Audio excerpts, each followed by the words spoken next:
السلام علیکم دوستوں، امید ہے آپ سب خیریت سے ہوں گے۔ اگر آپ ہمارے چینل پر نئے ہیں تو چینل کو سبسکرائب کر دیں تاکہ اسلامی کتابوں کی تمام ویڈیوز آپ تک پہنچتی رہیں۔ ہم پڑھ رہے ہیں صحیح بخاری کی حدیث۔ ہمارا ٹاپک ہے علم کا بیان، اور آج ہم پڑھیں حدیث نمبر 68۔ یہ باب اس بیان میں ہے کہ علم درجہ قول عمل سے پہلے ہے، اس لیے کہ اللہ تعالیٰ کا ارشاد ہے اِنَّهُ لَا إِلَٰهَ إِلَّا اللَّهُ، جان لیجیے کہ اللہ کے سوا کوئی عبادت کے لائق نہیں ہے۔ تو گویا اللہ تعالیٰ نے علم سے ابتدا فرمائی ہے۔ علماء انبیاء کے وارث ہیں اور پیغمبروں نے علم ہی ورثہ چھوڑا ہے۔ پھر جس نے علم حاصل کیا اس نے بہت بڑی مقدار حاصل کر لی، اور جو شخص کسی راستے پر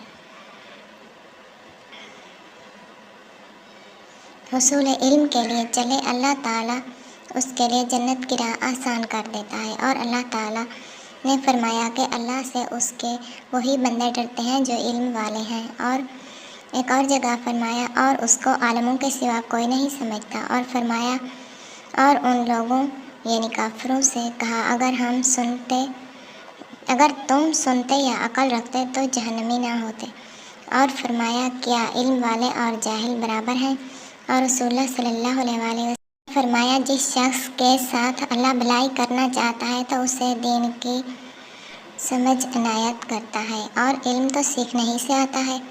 اور حضرت ابو ذر رضی اللہ تعالیٰ عنہ کا ارشاد ہے کہ اگر تم اس پر تلوار رکھ دو، اور اپنی گردن کی طرف اشارہ کیا، اور مجھے گمان ہوا کہ میں نے نبی صلی اللہ علیہ وآلہ وسلم سے جو ایک کلمہ سنا ہے گردن کٹنے سے پہلے بیان کر سکوں گا تو یقیناً اسے بیان کر ہی دوں گا۔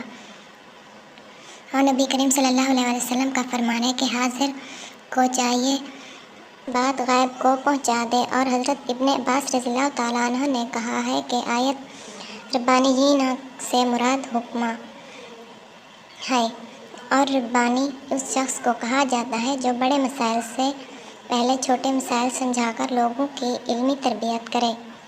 آج کی ہماری یہ ویڈیو یہاں پر ختم ہوتی ہے۔ اگر ویڈیو پسند آئی تو لائک اور شیئر ضرور کر دیں۔ ہم اپنی اگلی ویڈیو کے ساتھ پھر آپ کی خدمت میں حاضر ہوں گے، تب تک کے لیے اللہ حافظ۔